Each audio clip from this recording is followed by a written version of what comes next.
Sebuah video yang menampilkan pengendara sepeda motor menabrak palang perlintasan kereta api di Klaten, viral di media sosial.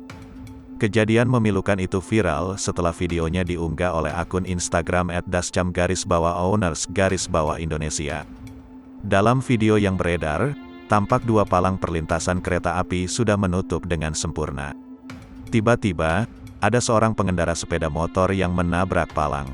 Setelah itu, pengendara motor terjatuh di hadapan palang perlintasan yang telah patah menjadi dua bagian imbas hantaman dengan sepeda motor miliknya. Penjaga perlintasan kereta api dibantu seorang pengguna jalan langsung bergerak menolong pengendara motor tersebut.